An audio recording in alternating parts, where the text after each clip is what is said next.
O mundo visivelmente está sendo marcado pelos finais dos tempos. E também há sinais de uma grande crise mundial acontecendo. As nossas vidas se mostram cada vez mais curtas e passageiras aqui na Terra. Estamos vivendo um cenário onde a pobreza e a fome ceifam vidas como nunca antes, onde os falsos profetas proliferam, a desesperança aumenta e as almas estão sendo vastamente perdidas. Mas, em meio a tudo isso, reconhecemos a urgência da nossa missão. Há uma luz de esperança através dos Gideões missionários da última hora. Esse é um projeto do coração de Deus, como guardiões da fé e da ação social. Com mais de 44 anos de história e um exército de mais de 1000 famílias de missionários, nos dedicamos à obra missionária que transcende fronteiras. Estamos em 21 nações, tocando inúmeras vidas com o Evangelho de Cristo. No entanto, sabemos que ainda é pouco, pois há milhões e milhões de pessoas para serem alcançadas pela palavra de salvação. Nós, os Gideões missionários da última hora, estendemos um convite a todos aqueles que sentem o chamado para unirmos nossas forças nesta causa. Você já pensou no que apresentará diante de Deus no dia do juízo final? Pois, neste momento crucial da história da humanidade, a verdadeira medida de nossas vidas será determinada pelo que fizemos em prol do reino. A vida aqui na terra é breve, como um piscar de olhos, mas no céu ela será eterna. Oh, glória, aleluia! É hora de agir. É hora de juntos fazermos missões no Brasil e nas nações, pois essa é a ordenança do Senhor e nossa tarefa mais importante que temos nessa vida. Venha fazer parte deste exército de Cristo, apoiando a obra missionária dos Gideões. O Espírito Santo está nos conduzindo a fazer missões nesta hora final. Gideões missionários da última hora, unindo o Brasil para evangelizar o mundo.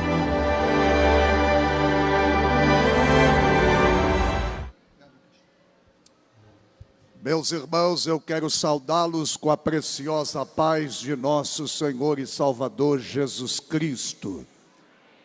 Aproveitando que estamos assim em pé, quero convidá-los para a leitura do texto bíblico que embasará a nossa reflexão neste final de tarde, início de noite, neste que é o segundo dia no ginásio do 39º Congresso de Missões dos Gideões Missionários da Última Hora.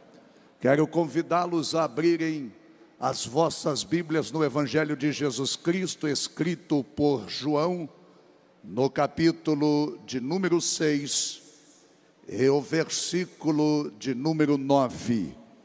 Evangelho de Jesus Cristo, escrito por João, capítulo de número 6, e o versículo de número 9, servirá de base para a mensagem de Deus que lhes trago no final da tarde desta sexta-feira.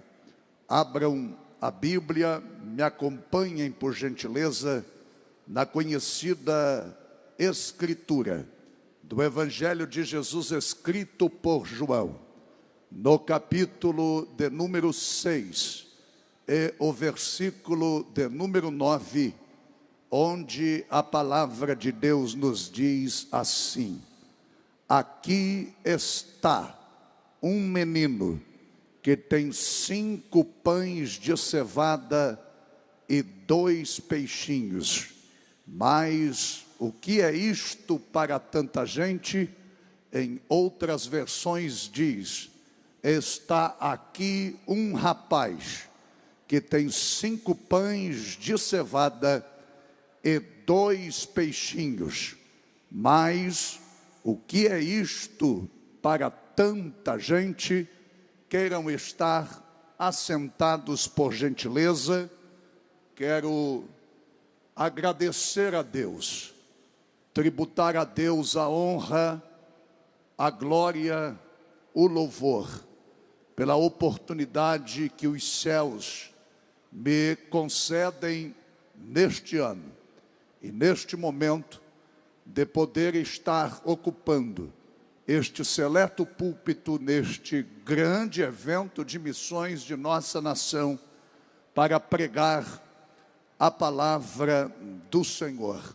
Há 30 anos ministro a palavra do Senhor e, portanto, sou grato a Ele pelas oportunidades que tenho recebido, de não ser digno delas, mas por graça e misericórdia do Eterno, agradeço a Ele por ter me dado o privilégio de ser pregador de sua santa palavra. Minha gratidão, e é bom que nós pregadores expressemos estes minutos iniciais para a gratidão. Já dizia Spurgeon em seu sermão sobre o Salmo 116, que a gratidão é a memória do coração. E o grande escritor da literatura mundial, por nome de Esopo, disse que a gratidão é a virtude das almas nobres. Enaltecendo estes dois pensadores, quero expressar a minha gratidão ao meu indigno pastor Zilmar Miguel, presidente dos Gideões Missionários da Última Hora, sua esposa missionária Irmã Maria Inês, e toda a equipe dos Gideões Missionários da Última Hora, pela oportunidade, pela liberdade, pelo apoio, por toda a logística fornecida, para que nós pudéssemos aqui estar, tributando a Deus a minha gratidão. No nome da equipe, citar o nome de um querido amigo desde a juventude, pastor Jairo Novaes. Deus em Cristo abençoe grandemente. Também utilizo-me deste espaço para expressar a minha gratidão a Deus pela vida do pastor Nilton dos Santos e do pastor Sérgio Melfior, respectivamente, presidente e vice-presidente da Convenção das Assembleias de Deus em Santa Catarina e Sudoeste do Paraná, a quem devo a indicação do meu nome para que pudesse estar aqui, nesta tarde, pregando a palavra do Senhor. Minha gratidão à minha esposa Rosângela, que está em Camboriú, está presa no trânsito, vindo para estar aqui, certamente em alguns minutos ela já estará por aqui, para servir a Deus, aos meus filhos, o André Marcos, que também está aqui em Camboriú, e minha filha Andressa Tainara, junto com o meu genro Vinícius, que estão no norte do país, na cidade de Cacoal, estado de Rondônia, me acompanhando pelas redes sociais neste momento. Minha gratidão a Deus também, a querida igreja onde sirvo ao Senhor há pouco mais de um ano, na cidade de Penha, aqui no litoral norte de Santa Catarina, ao meu querido pastor Jailson Machado e a equipe de pastores e obreiros que estão aqui neste ginásio, nesta tarde, representando a nossa igreja que servimos ao Senhor Jesus ali naquela cidade. Deus em Cristo os abençoe grandemente. Expressar um abraço a todos os irmãos que desde o norte do país, mais especialmente no estado de Rondônia, dezenas e por que não dizer centenas de irmãos que me enviaram mensagens que estariam acompanhando esta transmissão e participando deste culto online para serem abençoados pelo Senhor. Eu sei que muita gente está chegando para o culto noturno, mas eu tenho uma palavra de Deus ao seu coração e eu gostaria da sua atenção para que eu pudesse ministrar a palavra de Deus no final desta tarde, início desta noite, que tenho certeza você não esquecerá aquilo que Deus falará aos nossos corações de maneira imprescindível e especial na tarde desta sexta-feira. Gostaria da sua atenção, porque prego ensinando e ensino pregando, de maneira que, se você desviar a sua atenção durante a exposição da palavra, poderá não compreender aquilo que Deus quer falar aos nossos corações. E eu sei que desde o último sábado, Camboriú tem sido bombardeado pelo poder da palavra, através dos ilustres pregadores que têm ocupado estes púlpitos, na ministração, da exposição da palavra de Deus. Mas nesta noite, Deus ainda tem mais uma porção. Quantos querem ouvir o que Deus tem? Levante a sua mão bem alto, para glorificar o nome de Jesus. O texto que acabei de ler, baseado no Evangelho de Jesus Cristo, escrito por João, no capítulo de número 6, e versículo de número 9, trata de um episódio, de uma narrativa, que faz parte de uma perícope, que se inicia no versículo 1, e se estende até o versículo de número 13, do capítulo de número 6, onde trata de uma ação milagrosa de Cristo em alimentar uma multidão de mais de 5.000 pessoas, por meio da multiplicação dos pães e dos peixes. Jesus sempre fascinou as pessoas, as multidões, com sua pregação, com seu ensino, com seus atos milagrosos e com suas participações incríveis por onde passavam. As multidões acorriam a ele e levavam consigo também suas necessidades e dificuldades.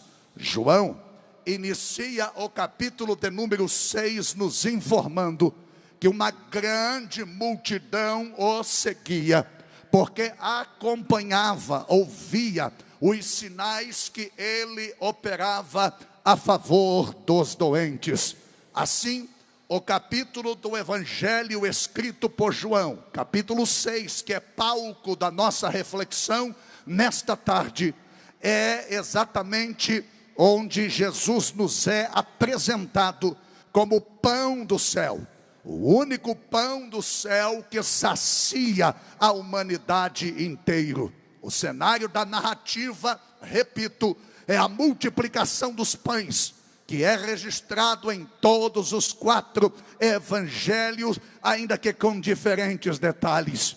O que os evangelhos têm em comum na narrativa é uma multidão de gente que vai ficando faminta à medida que o dia vai entardecendo. Tem em comum também a narrativa o fato de que os discípulos, buscando articular uma saída adequada para aquela multidão, ou para aquela situação que parecia muito complicada, uma saída em tempo para as pessoas poderem chegar nas suas residências e assim se alimentarem antes do anoitecer. Enquanto isto, de forma provocativa, Jesus lhes ordena, segundo os evangelhos, que lhes deem algo de comer à multidão, e recebe como notícia que não há dinheiro suficiente para que possam comprar alguma coisa, e mesmo se tivesse dinheiro, nos arredores não haveria pão suficiente para aquela multidão. É neste ínterim que chega André. É neste momento que o evangelho escrito por João introduz o menino e o faz de forma despretensiosa, através do discípulo por nome André, que diz: está aqui um rapaz que tem 5 pães de cevada e 2 peixinhos, mas o que é isto para tanta gente? O inesperado cenário está montado. uma multidão faminta, o avançar do horário, a precariedade do momento, a ineficiência da solução que se apresenta, a falta de recursos que estão diante de Jesus e a descoberta de uma merenda nas mãos de um menino, seguida de um desencanto por parte do discípulo chamado André, é a narrativa que temos diante dos nossos olhos nesta tarde. Este texto já foi muito pregado. Sou pregador do Evangelho há 30 anos de idade. Sou filho de pastor das Assembleias de Deus no estado de Santa Catarina e sudoeste do Paraná. E já tenho ouvido este texto, esta história, esta narrativa desde a minha meninice. Já vi pregar sobre o milagre, sobre a multiplicação, sobre os 5.000 homens, fora mulheres e crianças, que foram alimentados neste dia, sobre o entardecer do horário, sobre a compaixão que Jesus demonstra neste texto para com a multidão que está ali reunida. Já vi pregarem sobre a ordem de Jesus: dai-lhes vós de comer, bem como também já ouvi sermões sobre os cestos que sobraram após o esplendoroso resultado do milagre que fora efetuado por Jesus. Mas nenhuma ou pouca atenção foi dada ao longo destes anos ao menino que aparece aqui no versículo de número 9. Está aqui um rapaz que tem 5 pães de cevada e 2 peixinhos. É sobre este menino missionário, este menino conduzido pelo Espírito Santo, este menino direcionado por Deus para a realização deste milagre, que quero chamar a sua atenção pelos minutos que se seguirão, para lhes trazer uma reflexão no palco da revelação bíblica nesta tarde, e assim extrairmos daqui o que os céus têm a nos dizer. Tudo que eu vou pregar é o que está neste versículo de número 9. Nenhuma informação fora deste texto será por mim utilizada para construir um enredo daquilo que Deus quer falar aos nossos corações. Assim sendo, mantenha a sua atenção voltada para estes versículos, ou este versículo, cujas palavras nos dizem: está aqui um rapaz que tem 5 pães de cevada e 2 peixinhos. Tudo que sabemos, repito, tudo que sabemos, tudo que nos é informado a respeito deste rapaz está exclusivamente registrado nestes versículos, ou nestas palavras que eu acabei de lhes pronunciar, e que a título de ser didático para a sua maior assimilação da revelação bíblica, eu citarei mais uma vez: está aqui um rapaz que tem 5 pães de cevada e 2 peixinhos. Está aqui um rapaz que tem 5 pães de cevada e 2 peixinhos. E a primeira coisa que eu gostaria de chamar a sua preciosíssima atenção é que sem a incursão deste rapaz na narrativa, estaríamos privados de um dos maiores milagres de Jesus, e se não um dos únicos milagres registrados pelos 4 evangelistas. É a participação deste rapaz que gera a possibilidade do milagre. É a participação deste rapaz que autoriza a realização deste milagre. É a presença deste rapaz naquele culto que faz com que toda a multidão presente recebesse o precioso alimento que vai ser lhes oferecido após a oração de Jesus. Mas quando nós olhamos para a revelação do texto bíblico e observamos este rapaz, perceberemos alguns elementos que desqualificam este rapaz, que desfavorecem este rapaz.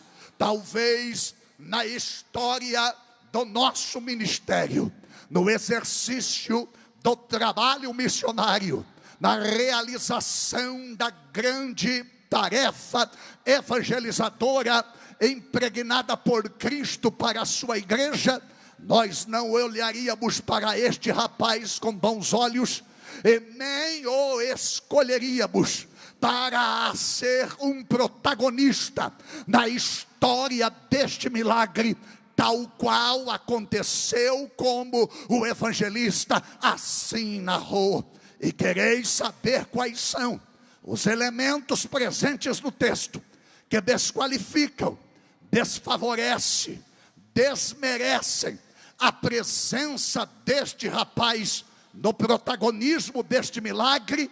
Quereis saber quais são estes elementos? Olhem aqui nos meus olhos verdes, por gentileza, e multiplique a sua atenção, porque eu lhes farei saber quais são estes elementos. O primeiro elemento que desfavorece este rapaz, que desqualifica este indivíduo como protagonista no episódio da realização deste milagre, é o elemento que eu chamo de elemento da anonimidade. Elemento da anonimidade. Preste atenção, em uma sociedade onde o nome de um indivíduo era tão importante, pois se tratava de uma questão de identidade pessoal e familiar, este jovem não é mencionado pelo seu nome. Este jovem não nos é apresentado o seu nome. Como não sabemos o seu nome, não sabemos a sua origem, não sabemos a sua tribo, não sabemos de que região ele está vindo, se vem da Galileia, se vem da Judeia, ou se vem da Samaria. Não sabemos se ele é dos arredores da realização deste milagre. Não temos nenhuma informação sobre o nome do seu pai, ou o nome de sua mãe, e nem tampouco nos é informado a que tribo pertence. Talvez viesse da tribo de Ruben, ou da tribo de Gade, ou da tribo de Aser, ou ainda, quem sabe, da tribo de Naftali, ou quem sabe da tribo de Zebulon. Mas isto seriam apenas especulações baratas, porque o texto não nos apresenta o nome deste rapaz. Ele é apenas mais um desconhecido no meio daquela multidão.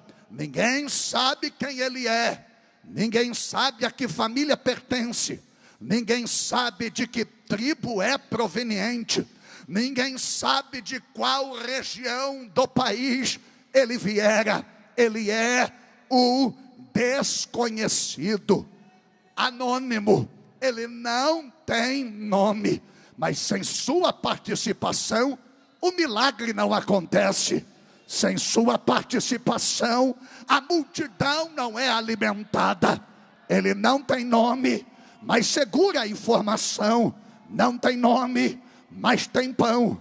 Não tem nome, mas tem pão e tem peixe. Ninguém sabe a sua origem, mas sabe o que ele carrega. Tem pão e tem peixe. Tem peixe e tem pão.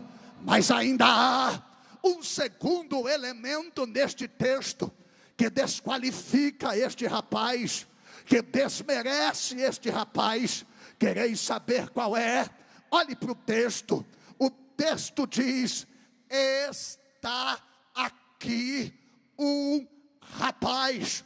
A palavra rapaz aqui no grego é paidaron, e paidaron no grego aqui é um pré-adolescente, um rapazinho, alguém que tem no máximo entre 9 e 11 anos de idade.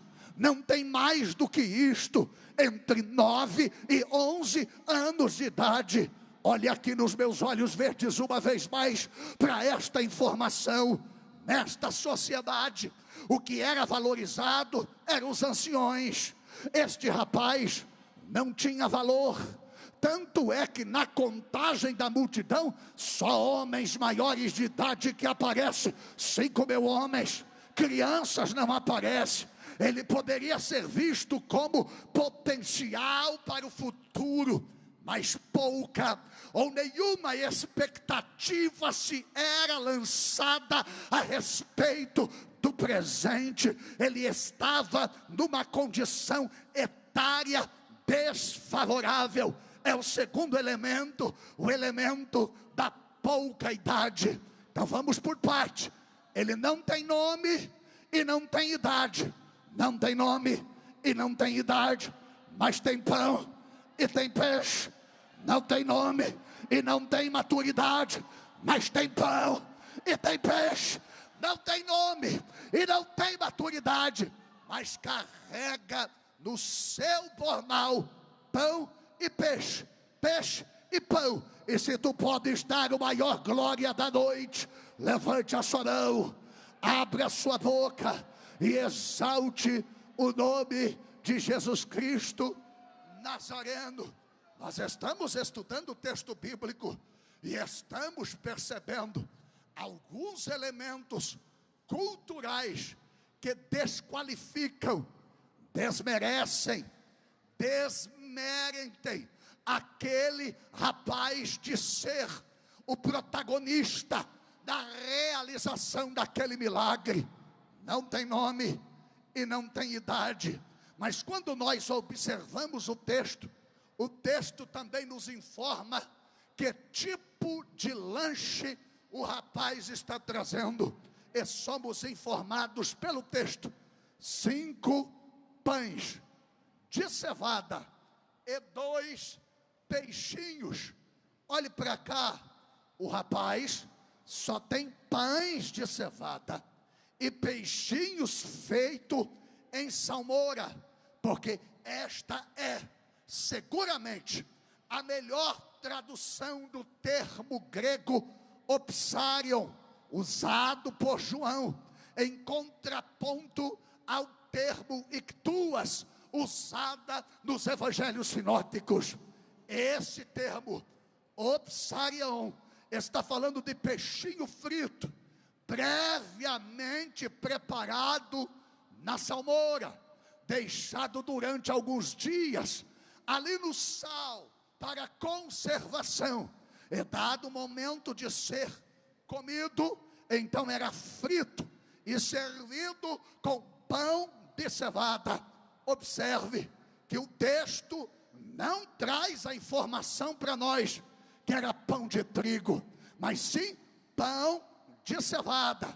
E culturalmente, nos dias de Jesus, o pão feito de farinha de cevada contrastava com o pão feito pela farinha de trigo ou com a farinha de trigo, porque o pão de cevada era um típico alimento das classes pobres.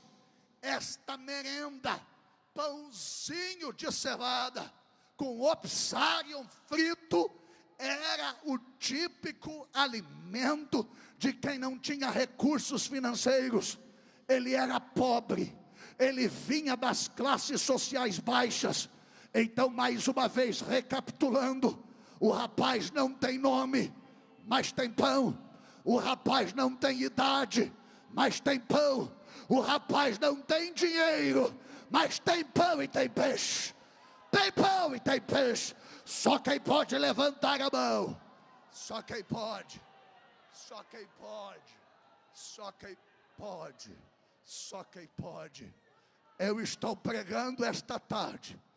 Eu estou pregando esta tarde para alguém que desde o início deste conclave, desde o início deste congressamento, está dizendo: eis-me aqui, envia-me a mim. E você mesmo não acredita na voz dos pregadores que dizem que Deus levantará você, que usará você.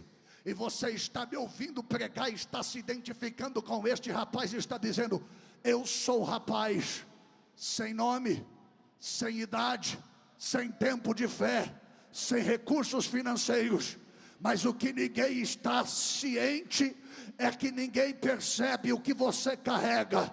Não tem nome, não tem idade, não tem dinheiro, mas tem peixe, tem pão, tem peixe, tem pão, tem peixe, tem pão, tem peixe, tem pão, tem peixe, tem pão.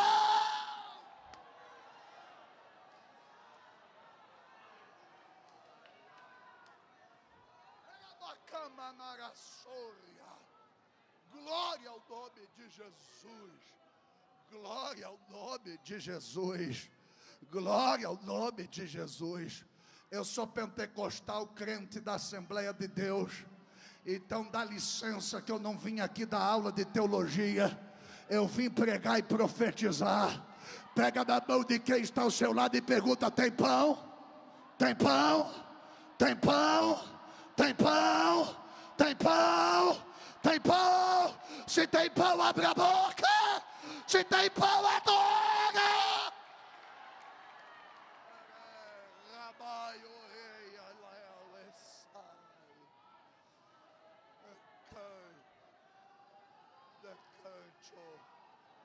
Calamaia, Camarachúria, Calaravacheia, Caramandarabolerezevoderizai.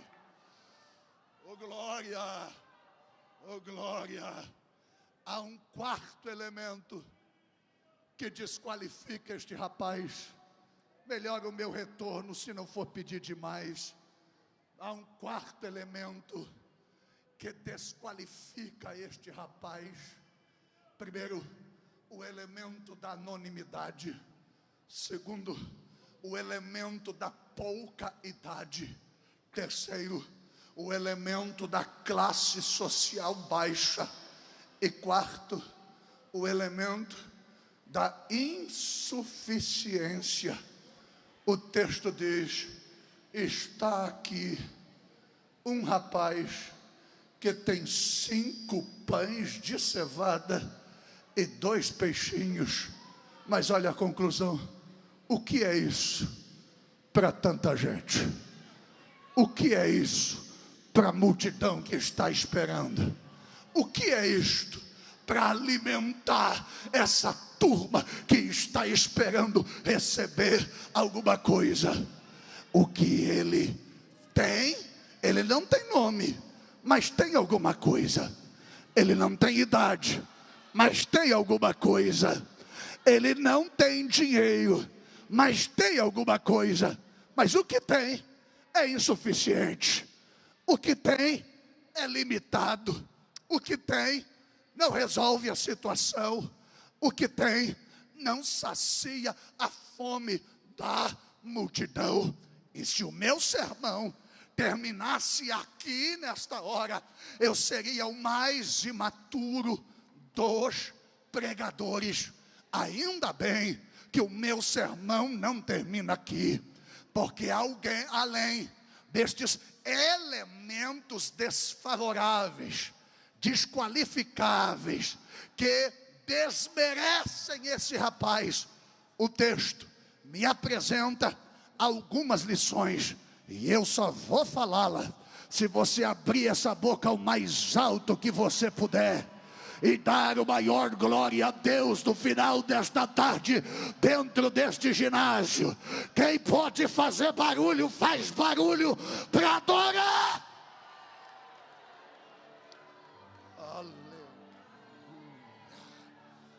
Aleluia,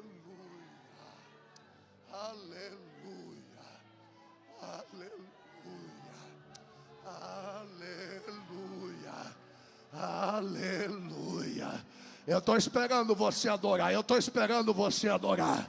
Eu vou continuar a pregar, mas eu estou esperando você extravasar. Eu estou esperando você fazer barulho. Abra essa boca, fala em línguas estranhas, adore e exalte a Jesus.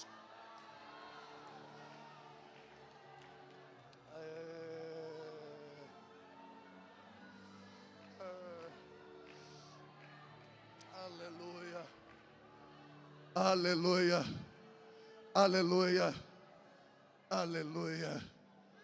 A primeira lição que esse rapaz me ensina é a lição da precaução.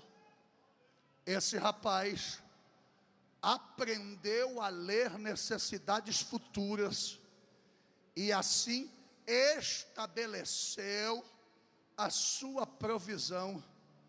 Havia uma multidão, só homens era 5.000, fora mulheres e crianças, e tudo que tinha era o que aquele rapaz tinha, porque diferente dos demais, ele se preveniu, diferente dos demais, ele se precaveu, diferente dos demais, ele disse para a mãe: mãe, tem culto hoje, é Jesus quem vai pregar. E se Jesus vai pregar, a gente perde a noção do horário. O dia avança, a hora vai tarde, vai anoitecer e o culto ainda não vai ter terminado. E quando Jesus terminar de pregar, eu vou estar com fome. Coloca aí no bornal pão de cevada com peixe frito, porque quando Jesus terminar de pregar, eu quero merendar antes de vir para casa, prevenido, precavido. Diferente de todos os demais, aquele rapaz era um rapaz que sabia prever as necessidades futuras. Os outros desprevenidos, mas ele precavido. Os outros desorganizados, mas ele super organizado.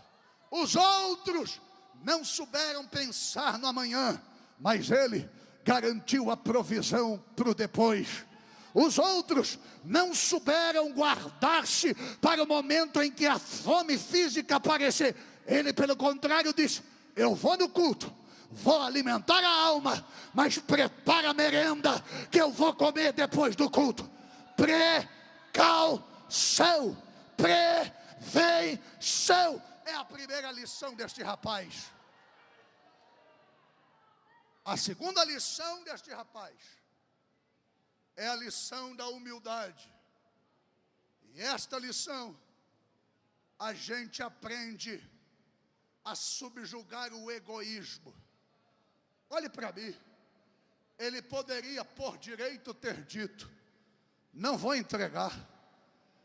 Ninguém mandou os demais não se precaverem. Ninguém mandou os demais não saberem cuidar das suas necessidades. Ninguém mandou os demais serem desavisados. A merenda é pouca para mim. 9 a 11 anos come um boi sozinho. Mamãe só mandou 5 pães e 2 peixinhos. Não vou entregar. Mas num gesto de pura humildade, ele disse: mamãe mandou para mim, mas o que é meu pode ser teu. O que é meu, deixa eu ver se alguém entendeu. O que é meu pode ser teu. O que é meu pode alcançar você também. O que é meu pode saciar você também. Quem recebe essa palavra aqui, mas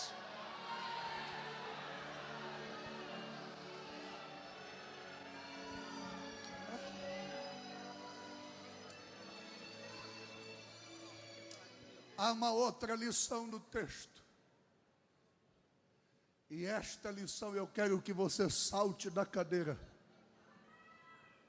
Porque no meio da multidão de gente que está ouvindo Jesus naquela tarde, alguém olha para a revelação do lanche que aquele rapaz traz e diz: não serve. 5 pão de cevada e 2 peixinhos, serve para quê?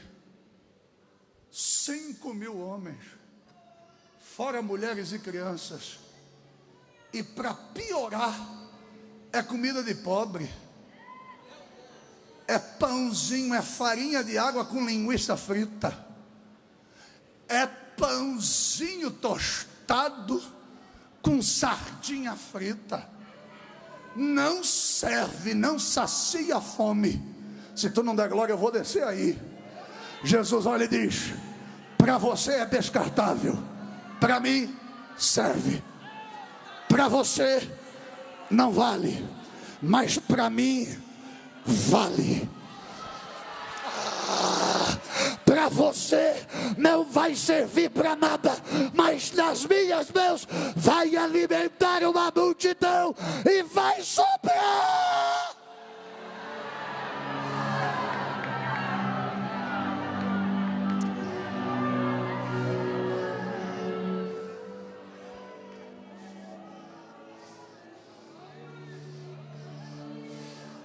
Legal, é ok.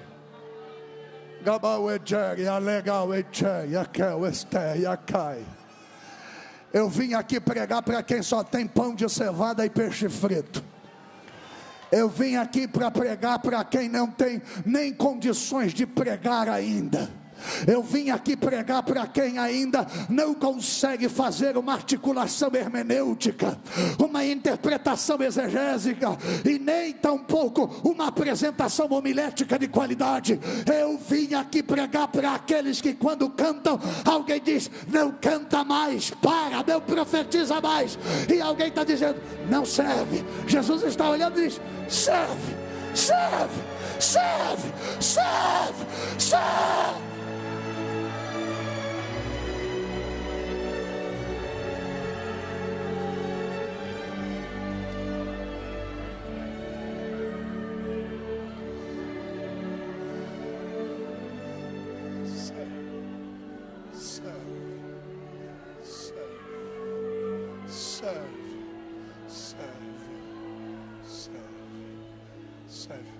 Você pode ser o último da fila, mas para Deus você serve. Você pode não ter apadrinhamento no ministério, mas para Deus você serve. Você não pode ter, pode ser que ninguém na sua família tenha nome bonito no cenário evangélico, gospel brasileiro, mas para Deus você serve. Para Deus você serve. Você serve. Você serve. Você serve. Só quem pode adorar. Só quem pode adorar. Só quem pode adorar. Só quem pode adorar.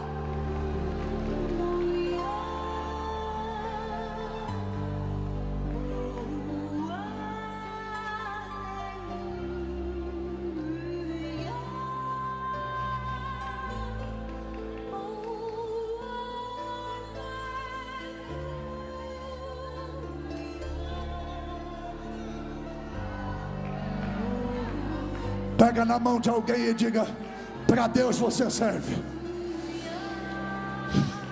Pode não pregar bonito, mas para Deus você serve. Pode não ter credencial, mas para Deus você serve. Alarai era soroiocataria.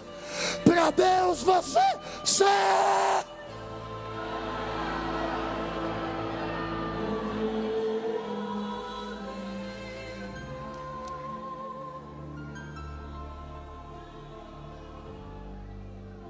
Há uma outra lição nesse texto.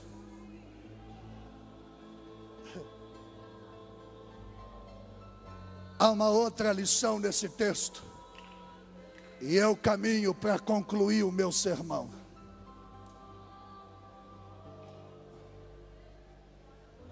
é a lição de se fazer apenas o necessário. Olhe para mim. Por meio da ação desse rapaz, nós aprendemos que Deus não se impressiona com a grandeza daquilo que entregamos, mas se alegra quando nós colocamos tudo o que temos à disposição.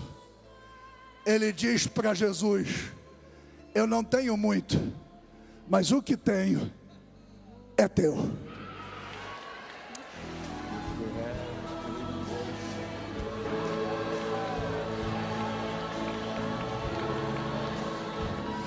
O que eu tenho é insuficiente, mas o que eu tenho é teu.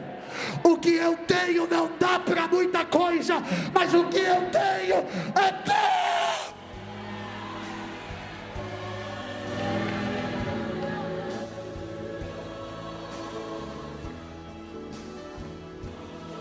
Pega na mão de alguém, pastor Jairo, me ajude. Pega na mão de alguém e diga para ele assim: faça o ordinário. Não, mais forte, faça o ordinário.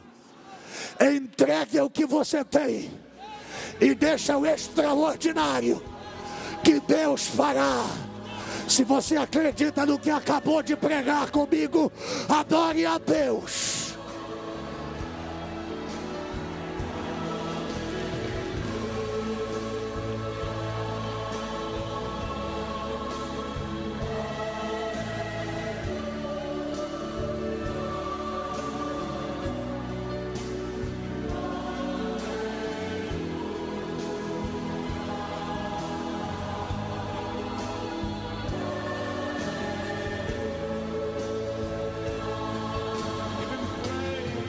Não dá para pregar nos Gideões, mas prega onde dá para pregar. Faça o ordinário, que Deus vai fazer o extraordinário. Quem pode adorar?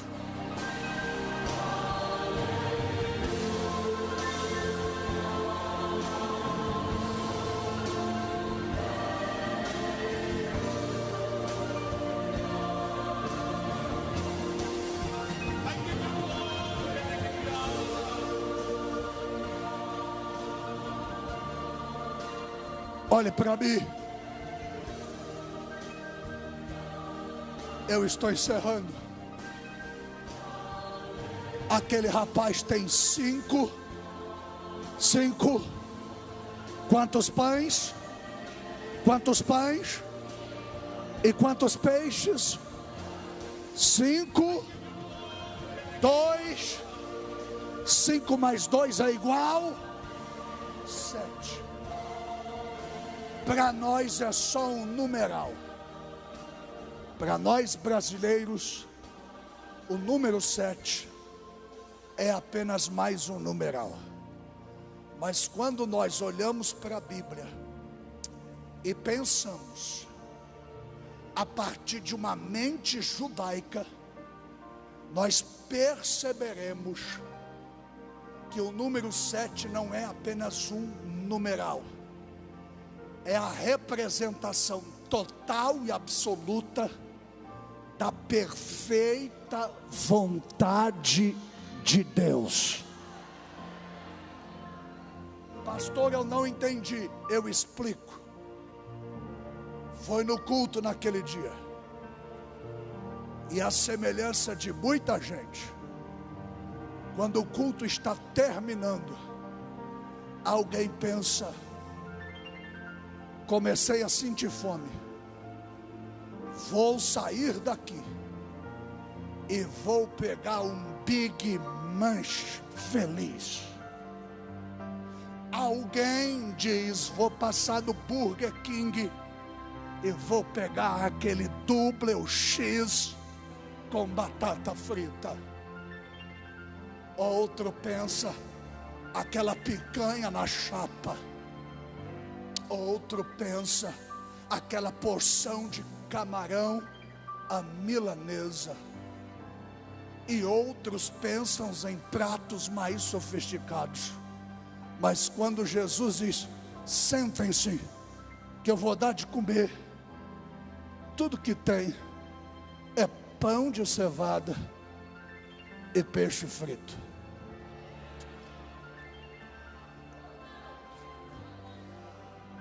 Pastor, eu não entendi. Eu explico. Não é a picanha que estava querendo, mas é o pão de cevada e peixe frito que está precisando. Eu vou tentar melhorar. Alguém está olhando e está dizendo: faltou o nome de tal pregador na lista. É picanha. Aí Deus olhou e disse: vai colocar um alemão de 1,93 m. Pão de cevada com peixe frito. É melhor dar glória, que é o que tem para hoje.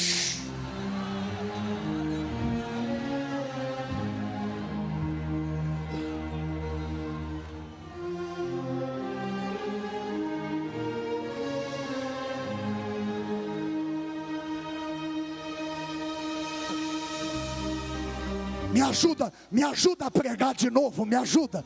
Pega na mão de quem está ao seu lado e diga para ele alto e bom som: não é o prato sofisticado que você estava querendo, mas é o pão de cevada e o peixe frito que você está precisando. Coma!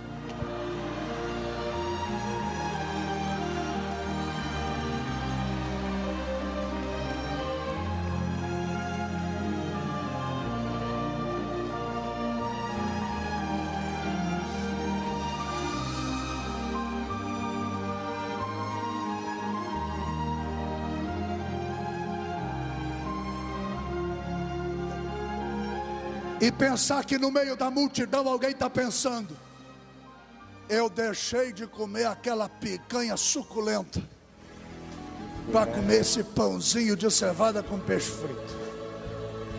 Eu deixei de comer aquele prato sofisticado para comer isso aqui. E alguém está olhando e está dizendo: como isso aí não? Porque se Jesus tivesse um pingo de vergonha, teria servido algo mais sofisticado. Olhe aqui e dê glória a Deus se você sentir. Está reclamando do prato, mas o que está saciando a fome é o pão de cevada e o peixe frito.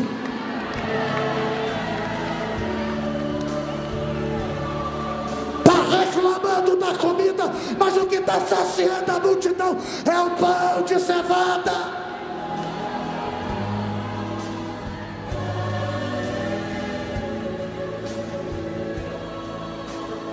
Eu encerro.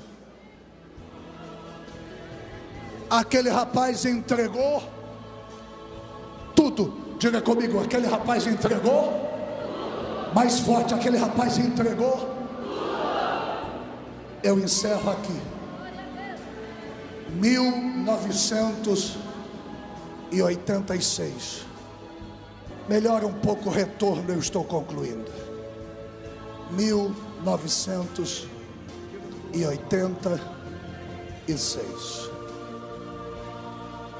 Na cidade de Blumenau, aqui pertinho, na escola básica Comendador Arnos Andrósio, no bairro Garcia, um menino de uma família pobre era consultado pelo Dr. Oscar Leitão Filho como uma das obrigações impostas pela Secretaria de Estado da Educação para que os alunos pudessem fazer educação física. Todos os alunos participavam daquela seleção, daquele exame. O doutor Oscar Leitão Filho fez o exame, a consulta com o menino, encaminhou o menino para o centro de cardiologia, diagnosticando um problema terrível no coração. E nas semanas e meses que se seguiram, os pais acompanharam aquele menino até o centro cardiológico do Hospital Santo Antônio, na cidade de Blumenau, para um tratamento cardíaco, e as notícias não eram boas. Todos os prognósticos atestavam para a morte daquela criança em pouco tempo. Numa manhã missionária, realizada no templo sede da Assembleia de Deus em Blumenau, que ainda estava sob construção, e os crentes se reuniam no porão da igreja. 2 missionários africanos pregavam naquela manhã, e um deles pregava no dialeto e outro interpretava para o português, e a mensagem era sobre a pecadora que ungiu os pés de Jesus, derramando todo o unguento aos pés de Jesus. Aquele menino, pastor Ezequiel Montanha, chorava muito. Deus estava falando com aquele menino, e na mensagem o pregador gritava: o que você vai dar para Jesus nesta manhã? E o menino entendia que o Espírito estava falando com ele, mas ele não tinha absolutamente nada. A família era pobre. A família era tão pobre que os pobres chamavam eles de pobre, de tão pobre que eles eram. Ele não tinha nada. O pregador continuou gritando: o que você tem para dar a Jesus nesta manhã? 2 diáconos estenderam um lençol na frente do altar. As pessoas começaram a trazer ofertas e colocarem ali, e o menino no meio da multidão chorando, porque ele não tinha absolutamente nada para dar, e a mensagem continuava: o que você tem para dar para Jesus? Ele lembrou-se que havia ganhado uma nota do Barão do Rio Branco. O senhor lembra disso? Barãozinho. Mas a descoberta da nota logo foi seguida de um desencanto, porque ele lembrou que usou o barão para comprar pirulitos na merenda da escola, que tinha no cabinho do pirulito aviãozinho, que eram os únicos brinquedos que a família poderia ter naquele momento. E ele voltou a chorar, e o pregador gritava: o que você tem para dar a Jesus nesta manhã? Ele lembrou-se da escola dominical na congregação do bairro Rua Araranguá, onde congregava com a família e com a professora irmã Raimunda do Carmo, que havia ensinado domingos antes na escola bíblica dominical sobre a oferta da viúva pobre, e havia dito para os alunos que quando você não tem recursos, a maior oferta que você pode dar é a sua vida no altar. O pregador nem bem fez a pergunta novamente: o que você tem para dar para Jesus? O menino saiu correndo em direção ao altar, se jogou na frente, fez a sua entrega e disse: sei que estou doente, é problema no coração. Os melhores diagnósticos não dão garantia de vida por muito tempo. Minha vida não vale muita coisa, mas é a melhor que eu tenho para te ofertar nesta manhã, e eu coloco a minha vida à oferta do teu altar. Alguém colocou a mão na cabeça do menino E foi a primeira profecia que o menino recebeu. E a profecia dizia: recebi a oferta, cancelei a enfermidade e te levantarei como pregador e pastor da minha obra.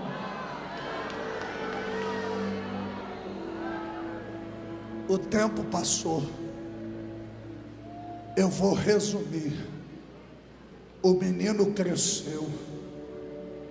Com 13 anos ele começou a pregar o evangelho.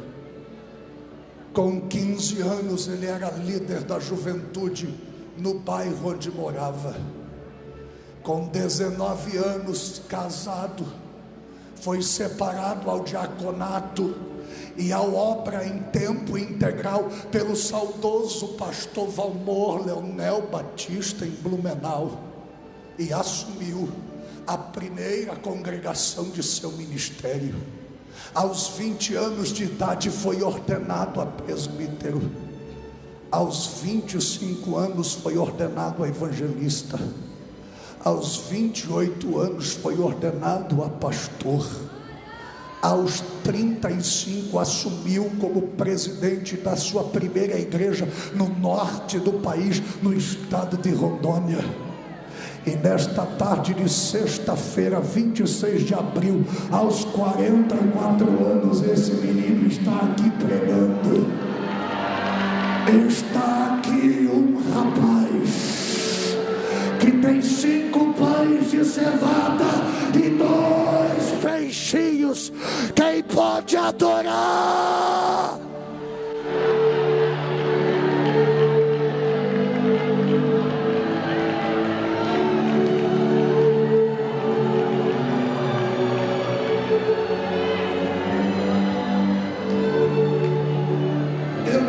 Você fique em pé, por favor.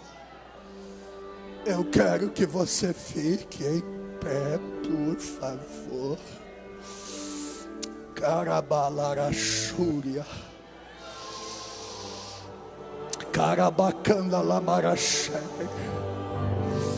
Caramachandarabacandarabay, Zabadagabadagabazavadagabazadegevazai, Zegabadarabuze vadagaboze vedegebouviazai, Zabamuedegeuebouve savaziva zavadodepedi, Zabadabazi vazavozefiza vazabodevi, Zabagababadagabuze gedevedegeboudiazé, Zabagabuze vedegebadagabaia gabaia sou. Quem pode dar alguma coisa para Jesus? É a hora, é a hora, é a hora, é a hora. Abre essa tua boca para adorar agora.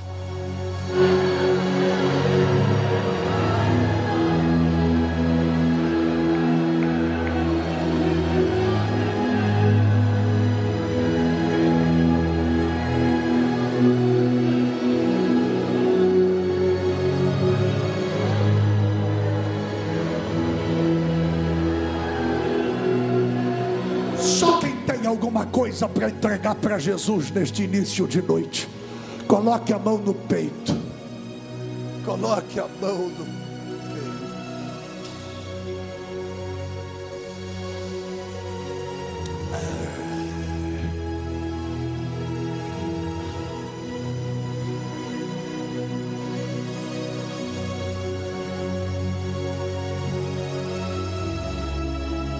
Senhor Jesus, a palavra que o teu Espírito me autorizou a pregar nesta tarde, eu preguei. Se é verdade a palavra que tu tinhas para este horário, e se é verdadeiro o sentimento de entrega que este homem e esta mulher está fazendo no teu altar agora, eu te peço, toma este ginásio agora, agora, agora, agora, agora, agora, Orabacandarabai, em nome de Jesus.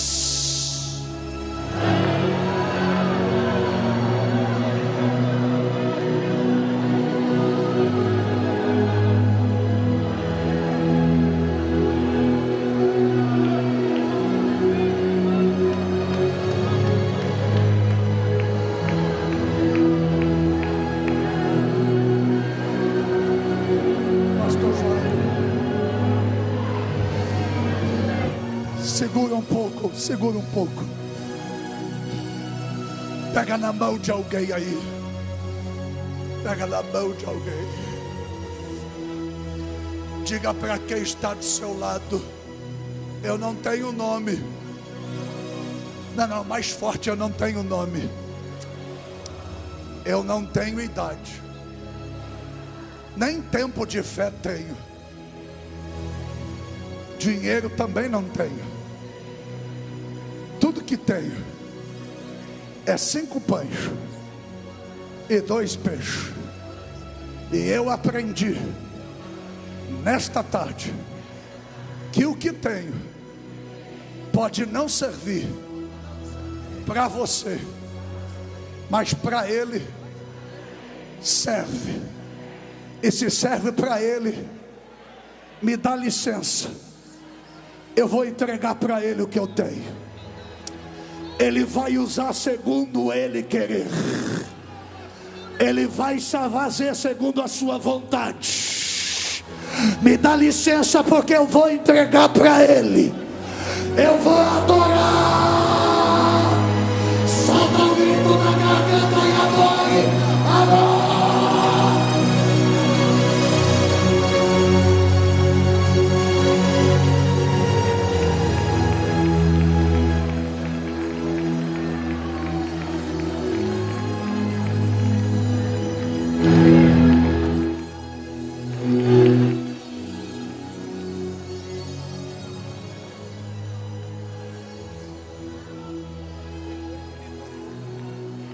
Pode profetizar para alguém junto comigo. Deixa eu quebrar o protocolo.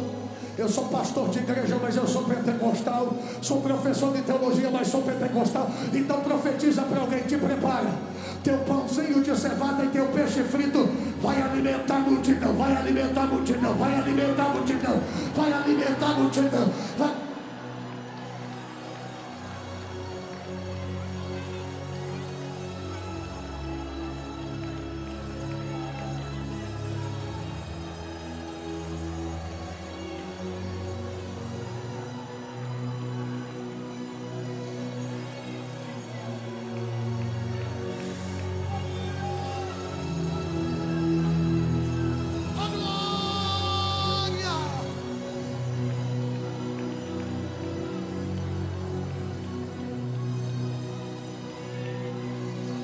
Nós estamos neste momento no ginásio, começando o apelo para aqueles que desejam entregar suas vidas a Cristo. E somos informados pelo setor de mídia dos Gideões que 54 pessoas já entregaram a vida para Cristo pela internet. Oh glória! Eu estou querendo saber aonde está aquela pessoa que está distanciada da igreja e que ouviu a palavra e está dizendo: eu quero entregar o que eu tenho para Jesus hoje. Eu vou voltar para a casa do Pai. Eu quero entregar minha vida a Jesus agora. Levante a sua mão como sinal. Eu gostaria de identificar você no meio desta multidão e gostaria de orar com você e por você. Aonde está alguém que vai entregar sua vida a Jesus agora? Vai voltar para a casa do Pai. Enquanto você está se aproximando, chegou enquanto eu estava pregando a minha esposa, a irmã Rosângela, esta jovem senhora bonita aqui. Há 25 anos nós somos casados e temos desfrutado da bênção de Deus na nossa vida e em nossa casa. Você pode adorar a Deus pela minha família? Glória a Deus. Este jovem senhor está entregando a vida a Jesus. Venha mais perto. A primeira pessoa já chegou aqui, o teu glória a Deus ainda não veio. Cadê a segunda pessoa que vai entregar sua vida a Jesus agora? Aonde está? Se você não der um glória a Deus, nós vamos pular aí embaixo, porque pela live 87 pessoas aceitaram a Jesus como Salvador. Aonde está aqui no ginásio a segunda pessoa presencial que vai entregar sua vida a Jesus agora? Aonde está a segunda pessoa que vai voltar para a casa do Pai, ou que vai entregar sua vida a Jesus agora? Alguém, enquanto você se aproxima, segundo o pessoal aqui da organização, a nossa irmã Sandra vai estar louvando ao Senhor Jesus. Eu estou esperando mais alguém que vai entregar a vida a Jesus. Sempre 2 pessoas pela transmissão da internet. Está faltando você. Está vindo aqui a segunda pessoa a Jesus. Aonde está a terceira pessoa que vai entregar sua vida a Jesus no final desta tarde? Saia do seu lugar, venha diante do altar. Eu quero orar por você. Pode soltar o playback da irmã enquanto o pessoal está se aproximando. Vai entregar sua vida a Jesus.